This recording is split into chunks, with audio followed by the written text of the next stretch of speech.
हमारे प्यारे कार्यकर्ता भाइयों और बहनों, प्रेस के हमारे मित्रों, आप सबका यहां बहुत बहुत स्वागत, नमस्कार।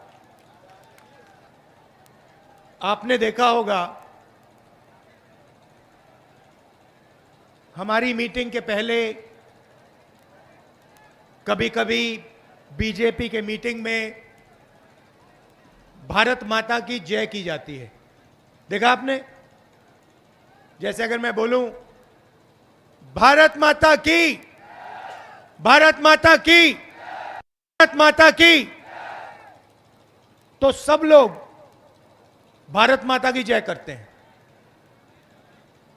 मगर ये भारत माता जो है, ये है क्या? ये भारत की जनता है। जब हम भारत माता की जय करते हैं तो हम भारत माता की जनता की जय करते हैं। आपके माता पिता, उनके माता पिता, हम सब की जय करते हैं। सही बात? तो भारत माता में आज सबसे बड़ा सवाल है कि सोने की चिड़िया में किसकी कितनी भागीदारी है। सोने की चिड़िया धन पैदा करती है।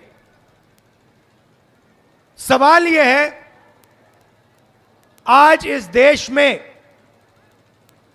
धन को कैसे बांटा जा रहा है? किसके हाथ जा रहा है? क्या सचमुच में हिंदुस्तान का धन भारत माता की जनता के हाथ में जा रहा है, या फिर भारत माता का धन चुने हुए लोगों के हाथ में जा रहा है? यह सबसे बड़ा सवाल है। अब हर भाषण में नरेंद्र मोदी कहते थे, भाइयों और बहनों, मैं ओबीसी वर्ग का हूं। आपने सुना? यस, नरेंद्र मोदी को कहते हुए सुना आपने कि मैं ओबीसी का हूं, ओबीसी का हूं, ओबीसी का हूं? सुना है? हां या ना? सुना है। ओबीसी की हिंदुस्तान में क्या आबादी है? कोई बता सकता है? कितने हैं हिंदुस्तान में ओबीसी? देखिए, कोई बता नहीं सकता। किसी को नहीं मालूम कि पिछड़ों की आज हिंदुस्तान में क्या आबादी है। किसी को नहीं मालूम। तो मैंने पार्लियामेंट में कहा कि हम भारत माता की जय करते हैं, मगर भारत माता में किसकी कितनी आबादी है यह किसी को नहीं मालूम। तो मैंने पार्लियामेंट हाउस में जाति जनगणना की मांग की। मैंने कहा कि अगर हमें सचमुच में को भागीदारी देनी है, दलितों को, आदिवासियों को, गरीब जनरल कास्ट के लोगों को भागीदारी देनी है, तो सबसे पहला कदम जाति जनगणना का है।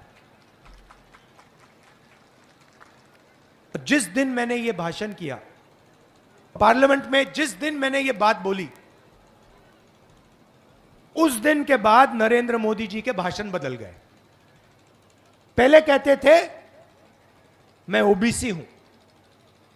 जब मैंने ओबीसी की आबादी का सवाल उठाया, उसके बाद से नरेंद्र मोदी कहते हैं, भाइयों और बहनों, हिंदुस्तान में सिर्फ एक जात है, वो है गरीब। वोट लेने के लिए नरेंद्र मोदी ओबीसी, मगर जब ओबीसी को भागीदारी देने का सवाल आया, उनकी सच्ची शक्ति, उनकी आबादी का पता लगाने की बात आई, तो नरेंद्र मोदी कहते हैं देश में ओबीसी है ही नहीं, दलित है ही नहीं, आदिवासी है ही नहीं, जनरल है ही नहीं, सिर्फ एक जात है, वो है गरीब।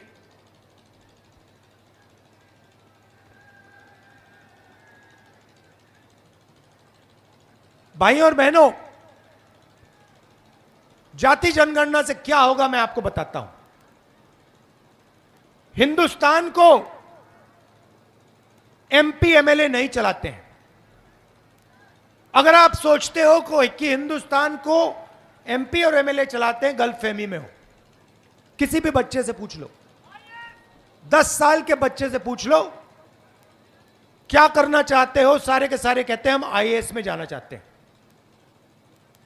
फिर उससे पूछो क्यों जाना चाहते हो, कहते हैं आईएएस के अफसर देश को चलाते हैं। 90 अफसर हिंदुस्तान की सरकार को चलाते हैं। Secretary to government of India, cabinet secretary, ये 90 लोग नरेंद्र मोदी के साथ मिलकर देश को चलाते हैं।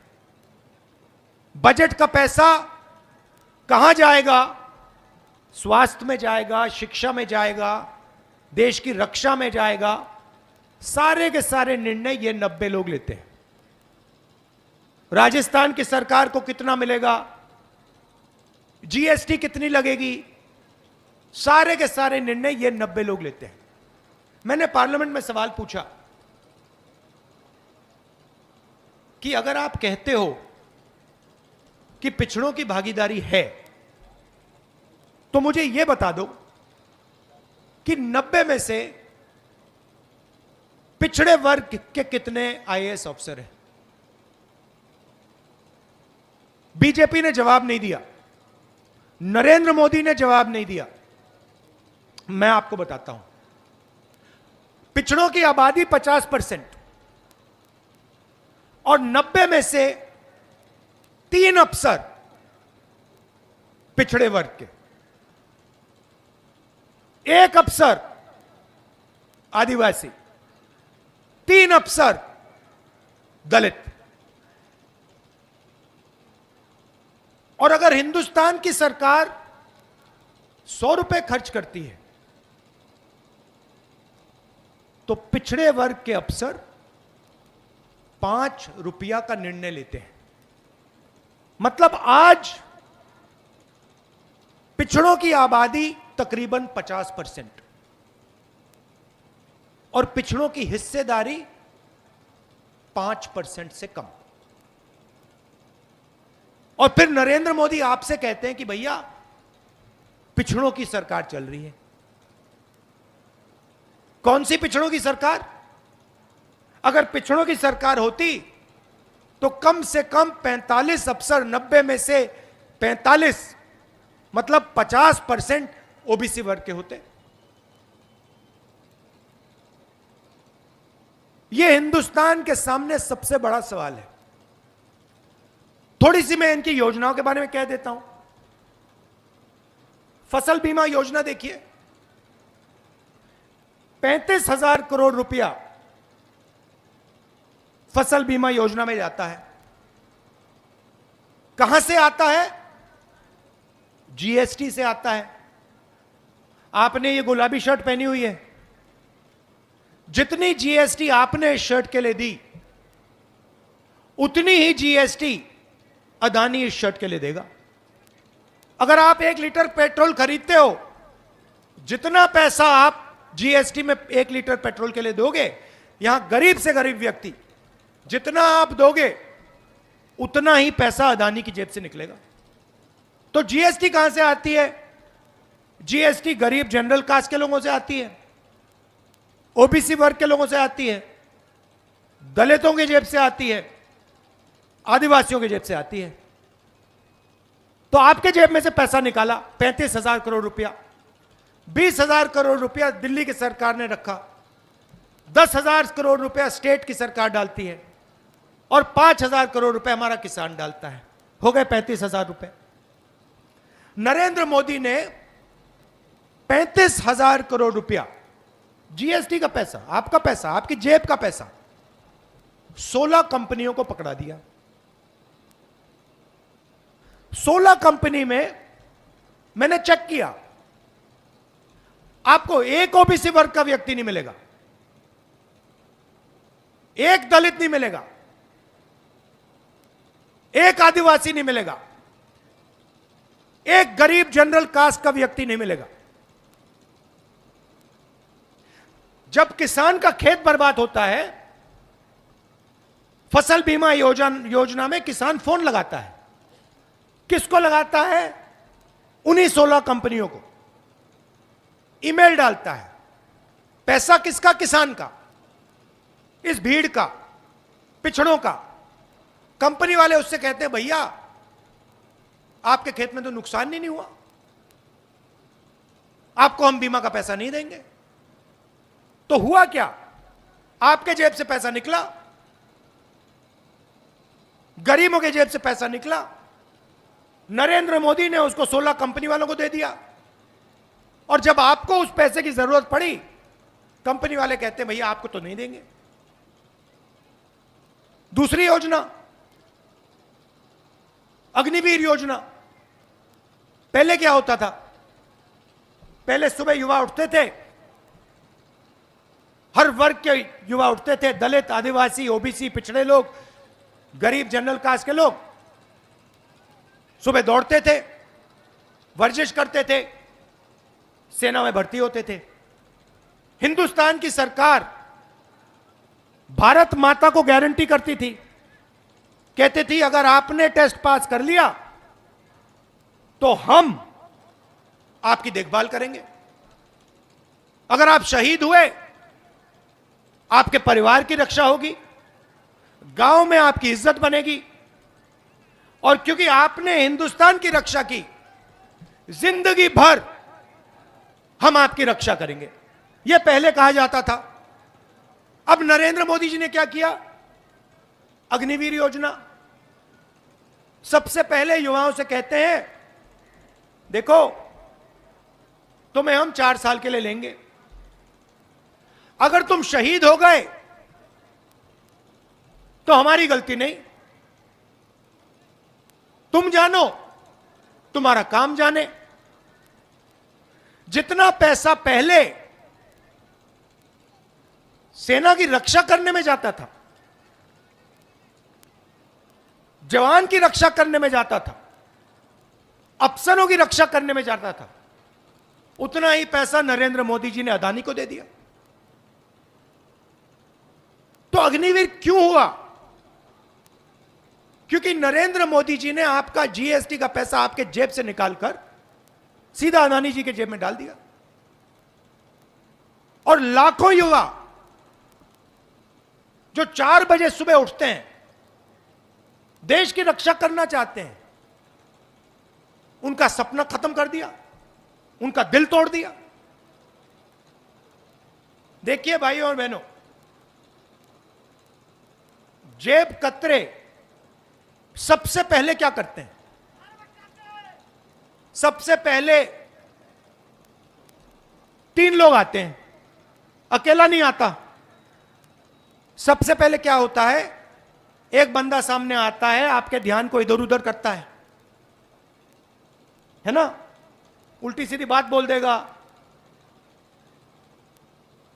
पीछे से एक और बंदा आता है, वो जेब काट देता है, सही। और तीसरा बंदा देखता है कि अगर जिसका जेब कटा, अगर इसने कोई आवाज की तो उस पर आक्रमण कर दें, उसको डरा दें। ऐसे जेब काटे जाती है। ध्यान इधर उधर करने वाला नरेंद्र मोदी, जेब काटने वाला अदानी, और बाद में लाठी मारने वाला अमित शाह। सीधी सी बात है, आप पैसा भर रहे हो, यहां मुझे बता दो जीएसटी से किसको फायदा हुआ? यहां कोई है जो कह सकता है हां भैया मुझे जीएसटी से बहुत फायदा हुआ? हो ही नहीं सकता। क्योंकि जितना पैसा आप डाल रहे हो उतना अदानी डाल रहा है। आप सोच रहे हो कि मैंने पेट्रोल अपने टंकी में भरा, हो क्या रहा है? आप आधा पैसा टंकी में भर रहे हो, पेट्रोल टंकी में आधे पैसे का पेट्रोल भर रहे हो, और सीधा उधर से पाइप से जा रहा है पीछे से अदानी की जेब में। आप बिजली का स्विच ऑन करते हो, आप सोचते हो हाँ भैया मैंने बिजली का स्विच ऑन किया, पंखा चलता है, और उधर से थोड़ा सा पैसा सीधा अदानी जी की जेब में जाता है। अब कांग्रेस पार्टी की स्कीम देखिए, 7 गारंटी है। आप मुझे बता दो इनमें से अदानी की जेब में कितना पैसा जा रहा है, कहां जा रहा है? सबसे पहले इस भीड़ में जो भी बीमार होता है, चाहे कैंसर हो जाए, दिल का दौरा पड़ जाए, हड्डी टूट जाए, सब लोगों को 25 लाख रुपए तक हम फ्री इलाज कराते हैं। नहीं अभी बोल रहा हूं, 25 लाख तक राजस्थान में फ्री में इलाज होता है। सही, चुनाव के बाद वो 50 लाख हो जाएगा। आप सोचिए 50 लाख रुपए का इलाज राजस्थान के हर व्यक्ति के लिए कांग्रेस पार्टी की सरकार करती है। इसमें से 1 रुपया अदानी जी के जेब में नहीं जाता। नरेंद्र मोदी जी कहते थे, यूपीए के समय कहते थे, भाई और बहनों 400 रुपए का सिलेंडर हो गया। आज कितने का है? 1200 रुपए का है। 1200 रुपए का सिलेंडर हो गया। नरेंद्र मोदी एक शब्द नहीं कहते। के बाद कांग्रेस पार्टी सबके सिलेंडर 500 रुपए का कर देगी। अदानी की जेब में कितना पैसा गया? 0। स्वास्थ्य योजना में 0। हर महिला, घर में एक महिला को कांग्रेस पार्टी सीधा बैंक अकाउंट में साल के 10,000 रुपए डाल देगी। अदानी को कितना पैसा गया? 0। बीजेपी ने, नरेंद्र मोदी ने कहा था कि कनाल, यहां की जो कनाल है उसको मैं नेशनल प्रोजेक्ट बनाऊंगा। चुनाव में कहा था, बन गया नेशनल प्रोजेक्ट। पैसा किसने दिया? कांग्रेस पार्टी ने दिया। तो आप देखिए, जो भी हम करते हैं हम गरीब जनता के लिए करते हैं। चाहे में स्वास्थ्य योजना हो, मनरेगा हो, भोजन का अधिकार हो, यहां की कनाल हो, सारा का सारा काम हम गरीब जनता के लिए करते हैं। और वो पूरा का पूरा काम 2-3 बड़े उद्योगपतियों के लिए करते रहते हैं। आपको निर्णय लेना है, आप अदानी की सरकार चाहते हो, बीजेपी की सरकार चाहते हो, या आम जनता की, किसानों की, मजदूरों की, छोटे दुकानदारों की, राजस्थान के युवाओं की सरकार चाहते हो। अगर आपने बीजेपी चुनी तो मैं आपको एक बात बता देता हूं, ना आपकी कनाल बनेगी, ना आपको स्वास्थ्य का पैसा मिलेगा, ना 500 रुपए का सिलेंडर मिलेगा, ना महिलाओं के बैंक अकाउंट में 10,000 रुपए जाएगा। अंग्रेजी स्कूल जो हमने खोले हैं सारे के सारे बंद हो जाएंगे। बीजेपी के नेता हर भाषण में कहते हैं हिंदी सीखो, अंग्रेजी मत सीखो। आप उनके बच्चों से पूछो,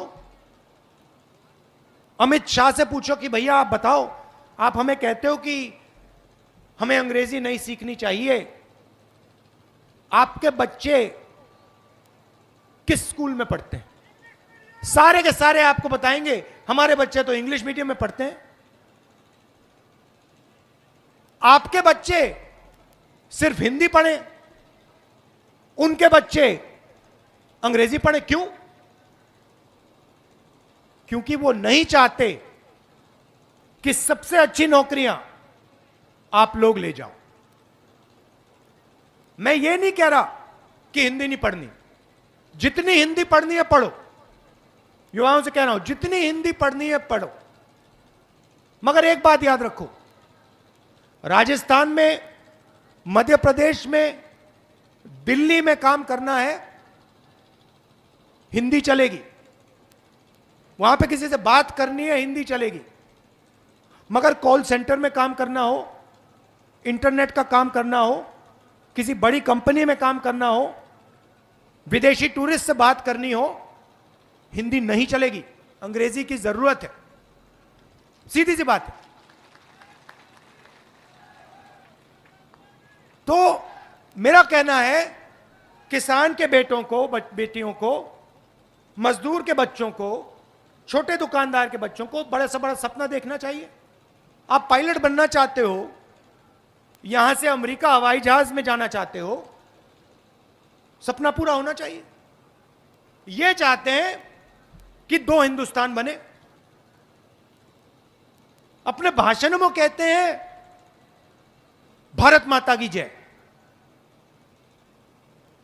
मैंने शुरुआत में कहा भारत माता है कौन?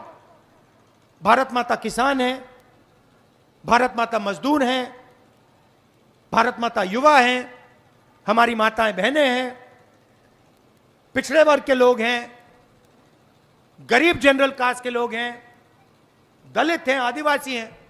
आप भारत माता की जय करते रहते हो और फिर अदानी के लिए काम करते हो। हम जाति जनगणना की बात करते हैं, आप देश को कहते हो कि भैया देश में तो जाति नहीं है, एक ही जात है, वो है गरीब। मैंने मन बना लिया है, और मैं नरेंद्र मोदी नहीं हूं कि मैं आपको 15 लाख रुपए वाला झूठा वायदा करूं, मुझे नहीं पड़ता। मैं, वो अदानी जी की जय करते हैं, मैं भारत माता की जय करता हूं। मेरे लिए भारत माता कौन है मैं बता देता हूं। मेरे लिए भारत माता हिंदुस्तान के गरीब लोग, हिंदुस्तान के पिछड़े वर्ग के लोग, दलित, आदिवासी, युवा, छोटे दुकानदार, मेरे लिए यह भारत माता है। और मैंने मन बना लिया है कि राजस्थान में हमारी सरकार आएगी, पहला काम राजस्थान में जाति जनगणना करने का होगा। और जैसे ही दिल्ली में हमारी सरकार आएगी, बीजेपी को अच्छा लगे ना लगे, जैसे ही हमारी सरकार आएगी, अब लिख लो, जैसे ही सरकार आएगी, देश में कांग्रेस पार्टी जाति जनगणना पूरे देश में करवा देगी। और जितनी भागीदारी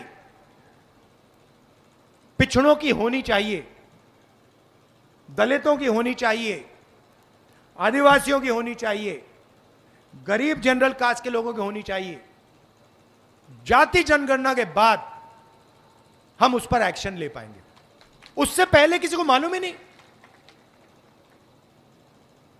मैंने यहां आपसे सवाल पूछा, देश में पिछड़े लोग कितने, आप जवाब नहीं दे पा रहे हो। आप अपनी शक्ति नहीं समझते। पिछड़े लोग 50% हैं। मैं आपसे पूछ रहा हूं कि भैया देश में आपकी शक्ति कितनी, आप बता ही नहीं पा रहे, चुप बैठे हो आप। तो पहला कदम आपको अपनी शक्ति के बारे में मालूम होना पड़ेगा। आपको पता होना पड़ेगा कि भैया मैं पिछड़े वर्ग का हूं, देश में 50% आबादी मेरी है, इसका मतलब कम से कम देश में 50% भागीदारी मेरी होनी चाहिए। देश के सबसे बड़े उद्योगपतियों की लिस्ट निकालो, 100-200 सबसे बड़े उद्योगपतियों की लिस्ट निकालो, उसमें से मुझे एक पिछड़े वर्ग का, एक दलित, एक आदिवासी दिखा दो, भाषण बंद कर दूंगा।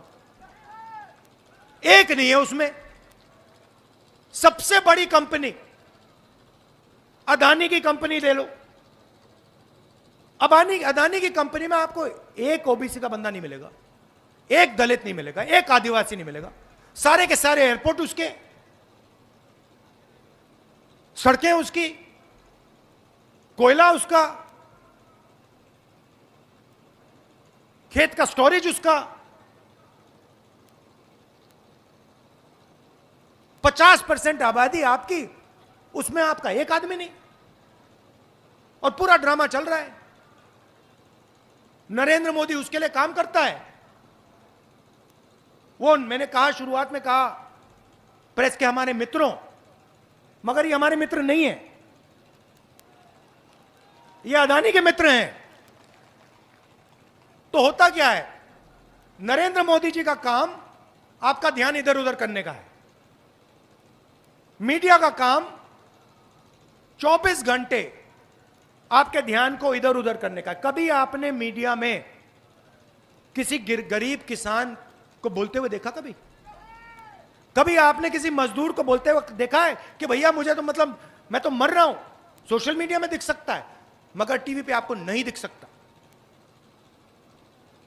मंडी के सामने भूखे मर जाएं, टीवी पे नहीं आएंगे। टीवी पे आपको ऐश्वर्या राय दिखेगी, अमिताभ बच्चन दिखेगा, शाहरुख खान दिखेगा, क्रिकेट मैच दिखेगा। मगर जो सचमुच में देश की पीड़ा है, देश का जो दर्द है, वो टीवी में आपको नहीं दिख सकता, क्योंकि टीवी आपका है ही नहीं। टीवी अदानी का है, तो अदानी जी मोदी जी का चेहरा लगाते हैं, और मोदी जी पूरा का पूरा धन अदानी जी को पकड़ा देते हैं, और पीछे से लाठी लिए अमित शाह घूमता रहता है कि किसी ने कुछ सवाल पूछ दिया तो मैं देखूंगा। यह सिस्टम चल रहा है इनका, और यह सिस्टम तोड़ना है, और यह टूटेगा।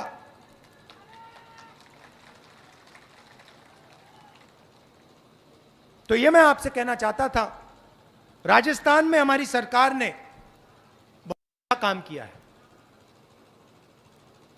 गरीबों के लिए काम किया है, किसानों के लिए काम किया है। हमारे कैंडिडेट्स यहां हैं, इनका आप पूरा समर्थन कीजिए, भारी बहुमत से इन सब को आप यहां जिताइए। आपने इतने प्यार से मेरी बात सुनी, नफरत के बाजार में मोहब्बत की दुकान आप लोग खोलते हैं, इसके लिए बहुत बहुत धन्यवाद। जय हिंद।